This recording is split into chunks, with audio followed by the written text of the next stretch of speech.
ये जो फेम की दुनिया है ना, इसकी चकाचौंध के पीछे अक्सर एक ऐसी कीमत छिपी होती है जिसके बारे में हम सोचते भी नहीं है। आज हम एक बहुत ही फेमस कॉमेडियन की कहानी से समझेंगे कि ये पैसा, शोहरत और असली सिक्योरिटी, इनके बीच का रिश्ता आखिर है क्या।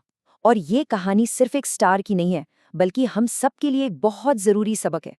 तो चलिए कहानी की शुरुआत करते हैं उस एक हेडलाइन से जिसने सबको सच में शॉक कर दिया था। सोचिए, वो चेहरा जो हमें हंसा हंसा कर पागल कर देता था, असल जिंदगी में एक ऐसी मुसीबत में फंस गया था जिसकी कोई कल्पना भी नहीं कर सकता था।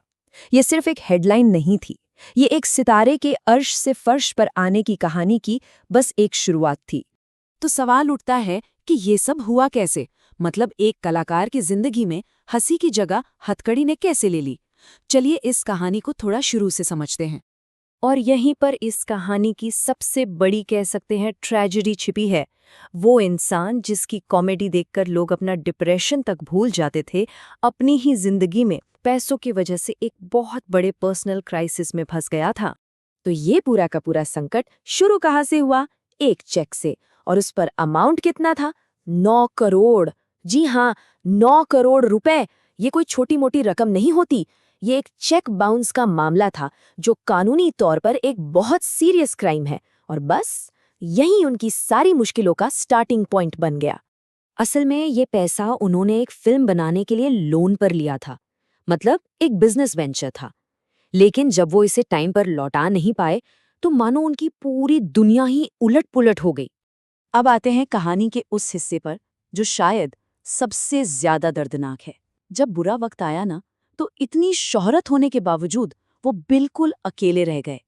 और यहीं पर उनकी कहानी का जो कॉन्ट्रास्ट है ना, वो और भी गहरा हो जाता है। देखिए, पर्दे पर जिसके साथ बड़े बड़े स्टार्स काम करना चाहते थे, जिसे पूरी दुनिया पहचानती थी, असल जिंदगी में उस इंसान का बुरे वक्त में साथ देने के लिए कोई भी खड़ा नहीं था। कोई नहीं, ना इंडस्ट्री ना दोस्त, वो एकदम अकेले पड़ गए थे। और शायद यही इस पूरी कहानी का सबसे कड़वा सच है। जैसा कि सोर्स में कहा भी गया है, यही दुनिया है मेरे दोस्त। ये एक लाइन हमें ये याद दिलाने के लिए काफी है कि जब किसी की फाइनेंशियल हालत बिगड़ती है ना, तो शोहरत और पहचान के रिश्ते भी एकदम खोखले साबित हो सकते हैं। तो इस पूरी कहानी से हमें सीखने को क्या मिलता है? चलिए जरा टैलेंट, फेम और पैसे, इन तीनों के बीच के रिश्ते को डिकोड करने की कोशिश करते हैं। देखिए, टैलेंट से क्या मिलता है? टैलेंट से मिलती है इज्जत, लोगों का सम्मान। लोग आपके काम की तारीफ करते हैं, आपकी कला को सराहते हैं, इसमें कोई शक नहीं है। और शोहरत से? शोहरत से एक नाम बनता है, एक पहचान मिलती है, लोग जानने लगते हैं, एक पब्लिक इमेज बन जाती है। लेकिन सबसे बड़ा सवाल, सिक्योरिटी किससे मिलती है? असली सुरक्षा। और जैसा ये कहानी हमें दिखाती है, वो असली बुनियादी सुरक्षा न तो टैलेंट से आती है और न ही शोहरत से।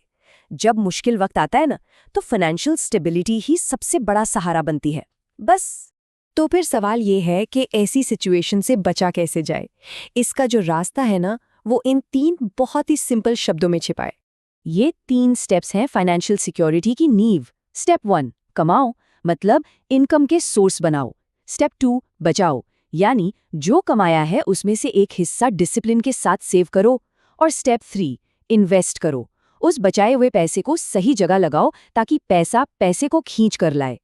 तो यहाँ पर माइंडसेट में एक बहुत बड़ा शिफ्ट लाना जरूरी है। लक्ष्य सिर्फ पैसे कमाने वाला बनना नहीं है, बल्कि पैसा मैनेज करने वाला बनना है, एक स्मार्ट मनी मैनेजर। और आखिर में एक बहुत ही, कह सकते हैं, पावरफुल वार्निंग जो हम सबको हमेशा याद रखनी चाहिए। ये लाइन बहुत गहरी है। बुरा वक्त किसी को भी कॉमेडियन बना देता है और फिर दुनिया उस पे हंसती है। इसका मतलब समझिए, जब कोई इंसान मुसीबत में होता है ना, तो उसकी बेबसी, उसकी लाचारी दुनिया के लिए एक तमाशा बन जाती है और लोग मदद करने के बजाय अक्सर उसका मजाक उड़ाते हैं।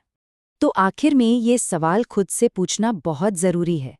अपनी फाइनेंशियल स्ट्रैटेजी के बारे में सोचिए। क्या सिर्फ कमाना ही काफी है, या फिर उस पैसे को मैनेज करना, उसे बचाना और उसे बढ़ाना भी उतना ही, या शायद उससे भी ज्यादा जरूरी है? इस कॉमेडियन की कहानी हमें यही सोचने पर मजबूर कर देती है।